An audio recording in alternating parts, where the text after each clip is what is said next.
안녕하세요 육아동지 여러분, 아육톡입니다. 이번 영상에서는 24에서 36개월 아이들 놀이 중에서도 역할놀이에 대해서 한번 말씀드려 볼 건데요. 역할놀이 하면서 주의하셔야 할 점, 그리고 역할놀이 하면서 어떻게 놀아주시면 좋을지 한번 말씀드려 볼게요. 두 돌 이후가 되면 아이들이 소꿉놀이, 마트놀이, 병원놀이 이런 놀이들 많이 하잖아요. 이런 놀이들을 가장놀이, 가상놀이, 상징놀이라고 하는데요. 아이가 상상해서 마치 뭐뭐 하는 척 하면서 놀이를 하는 거죠. 놀이 지나면서 아이들은 초기 단계의 상징놀이를 하는데요. 물컵을 가지고 마시는 신용을 하거나 머리를 빗는 신용, 전화기를 받는 신용들을 하잖아요. 그런데 이때에는 이렇게 단편적인 한 장면을 따라 하는 그런 모습으로 나타나요. 그러다가 아이들이 두 돌이 지나면서는 더 발달된 형태의 상징 놀이를 시작하게 돼요. 예를 들어서 앞에 있는 나무 블럭을 가지고 전화기야 라고 한다거나, 아니면 엄마 가방을 메고 엄마처럼 흉내내면서 갔다 올게 이렇게 한다거나, 놀이할 때 역할을 정해서 나는 마트주인, 엄마는 손님이야 하기도 해요. 이 시기 아이들은 특정 상황에서 일련의 순서나 과정이 있음을 인지할 수 있어서 사회적 상황이나 규칙을 놀이를 통해 공고히 다져나가기도 해요. 그러면서도 상상의 날개를 펼쳐서 놀이 안에 이야기를 꾸며 넣기도 하고요. 저는 한동안 정말 많이 한 놀이가 미용실 놀이였거든요. 아이가 미용실에 가서 머리 한번 잘랐었는데 그게 되게 재미있었나 봐요. 그래서 이제 집에서도 놀이를 했는데, 예를 들어서 제가 미용사고 아이가 이제 손님이면 안녕하세요, 어서오세요 꼬마 손님, 머리 어떻게 해드릴까요? 이러면 이제 아이가 앞머리만 잘라주세요 그래요. 그러면은 샴푸 먼저 해드릴게요, 여기 누우세요 하고, 오렌지 샴푸로 해드릴까요, 딸기 샴푸로 해드릴까요? 이러면 딸기 샴푸로 해주세요 막 이러거든요. 그런 식으로 놀이 많이 했었어요. 맞아요. 이런 게 역할놀이죠. 상징놀이 중에서도 역할놀이가 우리 아이들의 발달에 정말 도움이 많이 되는 놀이인데요. 아이들은 역할놀이를 통해서 각 상황에 맞는 언어 표현을 익힐 수가 있고요. 상황에 적절한 언어 표현을 문장으로 구사하는 연습도 할 수가 있어요. 또 사회성 발달에도 큰 도움이 되는데요. 다른 사람 역할을 놀이 안에서 해보면서 다른 사람의 의도, 감정, 생각에 대해서도 더 잘 이해하는 능력을 기를 수가 있게 됩니다. 또 우리 아이들 정서에도 역할놀이, 상상놀이가 참 좋은데요. 병원 같은 데 가면 무서워하는 아이들 많잖아요. 병원 갔다 와서 자기가 무서웠던 상황, 의사 선생님이 자기 이렇게 진료 보는 상황, 그 다음에 주사 받는 상황, 이런 거를 반복해 보면서 두려웠던 감정을 조금 해소하는 그런 놀이를 하기도 해요. 병원놀이 조금 하고 가면 병원 가서 예방주사 맞을 때 안 울려나? 이렇게 기대를 하는데 그렇지는 않더라고요.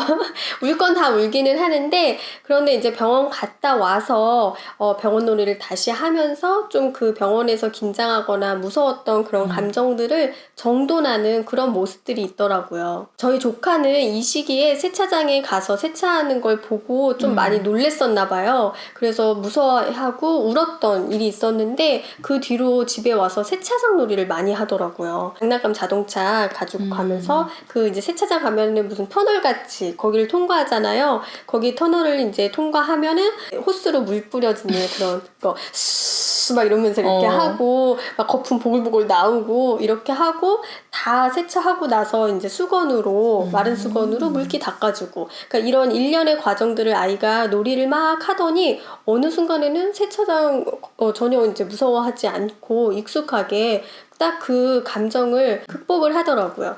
네, 맞아요. 이런 경우를 보면은 아이한테 놀이가 정말 중요한 이유를 알 수가 있죠. 아이들은 이렇게 자기한테 의미 있는 일을 놀이로 표현하기도 하는데요.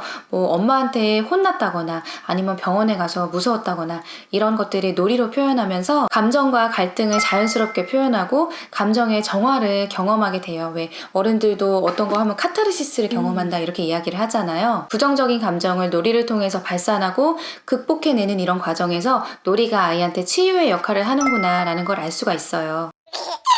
역할놀이는 아이 혼자서 할 수도 있지만 양육자와 아이가 함께 하면서 상호작용을 더 풍부하게 할 수 있잖아요. 이렇게 역할놀이를 할 때 부모가 하지 말아야 할 거에 대해서 한번 먼저 말씀드려 볼게요. 첫 번째는 가르치려고 하지 않는 겁니다. 이 말은 저희가 정말 놀이 영상마다 얘기 많이 드렸었는데요. 놀이의 첫 번째 목표는 그냥 재밌게 노는 거예요. 예를 들어서 병원놀이를 하는데 아이가 자 누워보세요 이렇게 했는데 엄마가 요즘 병원은 누워서 안 하고 앉아서 하잖아.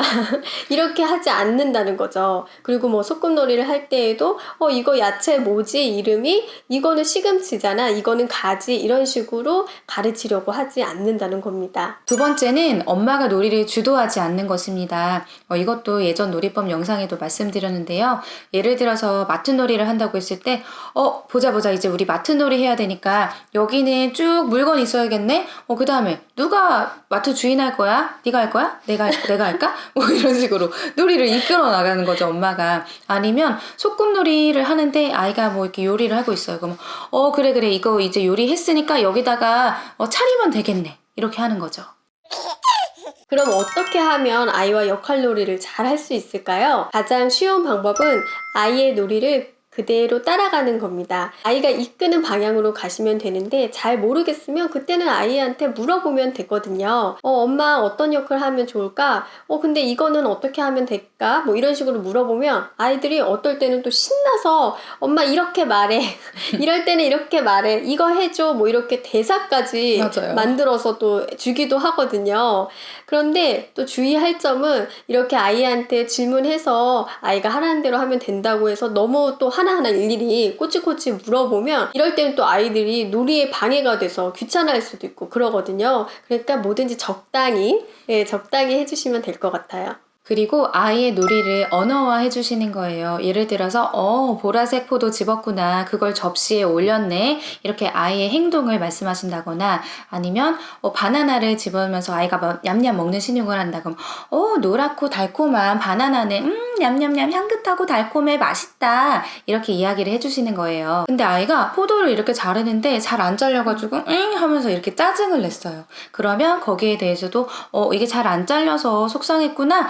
다시 한번 잘라볼까? 이렇게 아이의 감정에 대해서도 언어화 해주실 수가 있어요. 그런데 간혹 이제 소꿉놀이나 역할놀이를 하다 보면은 아이한테 습관적으로 잘했네, 박수 이렇게 해주시는 경우가 있어요. 근데 이제 놀이의 목표는 재미라고 했잖아요. 근데 칭찬, 박수 치는 거는 아이의 놀이를 평가하는 행위인 거죠. 그래서 칭찬을 하는 거는 아이가 자기의 놀이가 평가받는다는 생각이 들게 할 수 있기 때문에 놀이 상황에서는 적절하지 않습니다. 세 번째는 아이의 놀이를 적절하게 또 촉진을 하는 겁니다. 아니, 놀이를 따라가라면서 촉진을 하라니 이거 무슨 말이야? 어떻게 하라는 거야? 이렇게 생각을 하실 수도 있는데요. 일단 놀이를 주도하는 사람은 아이가 되어야 합니다. 운전대는 아이가 잡은 상태인 거죠. 그런데 아이가 이쪽으로 갈까 이쪽으로 갈까 갈팡질팡 고민하고 있을 때 그때 적절하게 방향을 뭐 좀 제시를 해준다거나 촉진을 해줄 수 있는 거예요. 예를 들어서 병원 놀이를 하는데 엄마가 환자고